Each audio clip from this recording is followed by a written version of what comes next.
Hi friends, welcome to my channel. ఈ రోజు మరొక ఇంట్రెస్టింగ్ స్టోరీతో మీ ముందుకు వచ్చాను. రుచివనం అనే అందమైన పండ్ల రాజ్యం ఉండేది. ఆ రాజ్యంలో ప్రతి పండు తన ప్రత్యేకతతో జీవించేది. అక్కడ ఉన్న ప్రతి మార్కెట్ రంగులతో నిండిపోయి ఉండేది. కొనుగోలుదారులు వచ్చి పండ్లను ఎంచుకుంటూ ఉండేవారు. ఆ రాజ్యంలో ఒక పెద్ద అనాస పండు ఉండేది. బయటకు రాజసంగా గట్టిగా కనిపించిన లోపల మాత్రం చాలా మృదువుగా ఉండేది.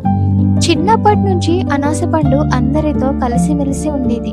కానీ అది పెరుగుతున్న కొద్దీ ఇతర పండ్లు దాన్ని దగ్గరికి రావడం తగ్గించాయి. దాని గట్టితనం వల్ల చాలా మంది దాన్ని దూరంగా ఉంచేవారు. అనాస పండు బయటకు నవ్వుతూ ఉండేది, కానీ లోపల మాత్రం బాధను దాచుకునేది. ఒకరోజు మార్కెట్లో పెద్ద కొనుగోలుదారులు వచ్చారు. వారు సాఫ్ట్ ఉండే పండ్లను ఎంచుకుంటూ వెళ్ళిపోయారు. మామిడి, అరటి, ద్రాక్ష అన్నీ అమ్ముడయ్యాయి. చివరికి అనాస పండు మాత్రం అలాగే మిగిలిపోయింది. అనాస పండు నిశ్శబ్దంగా తనలో తాను మాట్లాడుకుంది. నా దగ్గర తీపి ఉన్నా అందరూ నా గట్టితనం మాత్రమే చూస్తున్నారు అని. ఆ రోజు అది చాలా బాధపడింది. మార్కెట్ ఖాళీ అయిన తర్వాత ఒంటరిగా నిలబడి ఆలోచించింది. తన జీవితంలో మొదటిసారి అది తనపై సందేహం పెట్టుకుంది. కొన్ని రోజుల తర్వాత రుచివనంలో ఒక పెద్ద పోటీ ప్రకటించారు. ఎవరు కొత్త రుచిని చూపిస్తారో వారికి రాజ్యం గౌరవం ఇస్తామని చెప్పారు. అన్ని పండ్లు ఆనందంగా సిద్ధమయ్యాయి. అనాస పండు కూడా పాల్గొనాలని అనుకుంది, కానీ తనను తాను నమ్మలేక వెనక్కి తగ్గింది. మామిడి దగ్గరకు వచ్చి మాట్లాడింది. నువ్వు ఎందుకు పోటీలో పాల్గొనడం లేదు అని మామిడి అడిగితే అనాస పండు నేను ప్రయత్నించినా ఎలాగో ఓడిపోతాను అని చెప్పింది. ప్రయత్నించకపోతే ఓటమి ముందే మొదలవుతుంది. ఆ మాట అనాస పండులో ఒక చిన్న ఆశను వెలిగించింది. చివరకు అది పోటీలో పాల్గొనాలని నిర్ణయించింది. పోటీ రోజు వచ్చింది. స్టేజ్ మీద పండ్లు తన ప్రతిభను చూపించాయి. ఇంకా అనాస పండు స్టేజ్ మీదకి వెళ్ళినప్పుడు ప్రేక్షకులు దాని గట్టితనాన్ని చూసి నవ్వారు. అనాస పండు తన ప్రదర్శన ప్రారంభించింది, కానీ భయం వల్ల మధ్యలోనే ఆగిపోయింది. ప్రేక్షకులు చప్పట్లు కొట్టకుండా నిశ్శబ్దంగా ఉన్నారు. ఆ రోజు అనాస పండు పూర్తిగా విరిగిపోయింది. రాజ్యం నుంచి బయటకు వెళ్ళిపోవాలని నిర్ణయించింది. అడవిలోకి వెళ్ళి ఒంటరిగా తిరుగుతూ ఒక చిన్న ప్రవాహం దగ్గర ఆగింది. నీటిలో తన ప్రతిబింబం చూసింది. తనపై కోపం వచ్చింది. అనాస పండు నేను ఎందుకు ఇలా పుట్టాను అని బాధపడుతుంది. అప్పుడే ఒక పాత మట్టి కుండ ప్రవాహంలో తేలుతూ కనిపించింది. అది అనాస పండును చూసి మృదువుగా మాట్లాడింది. ఈ కుండ మాట్లాడింది, నేను కూడా ఒకప్పుడు మట్టి మాత్రమే. అనాస పండు ఆశ్చర్యపోయింది. అనాస పండు ఇలా అంది, అంటే కుండ ఇంకా నన్ను మంటల్లో కాల్చారు, పగలగొట్టారు, మళ్ళీ తయారు చేశారు. అప్పుడే నేను ఉపయోగపడే కుండను అయ్యాను. ఆ మాటలు అనాస పండులో ఆలోచనను కలిగించాయి. ఓటమి అంటే అంతం కాదని అది మొదటిసారి అర్థం చేసుకుంది.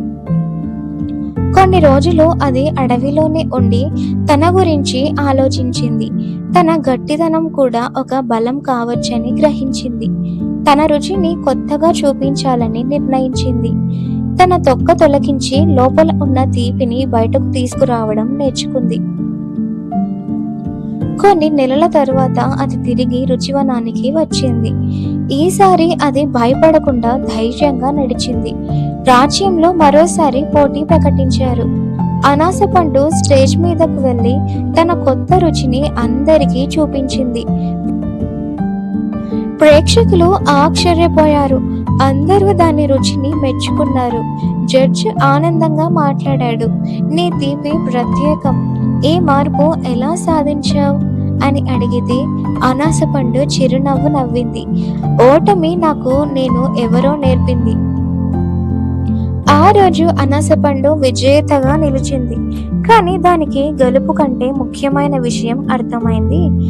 ఓటమి లేకపోతే తన అసలు విలువ ఎప్పటికీ తెలుసుకోలేదని గ్రహించింది. కొంతసేపటికి చిన్న పండ్లు దాని దగ్గరకు వచ్చాయి.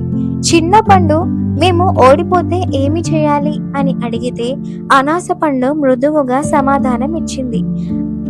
ఓటమి మనల్ని ఆపడానికి కాదు, మన బలం ఎక్కడ ఉందో చూపించడానికి వస్తుంది.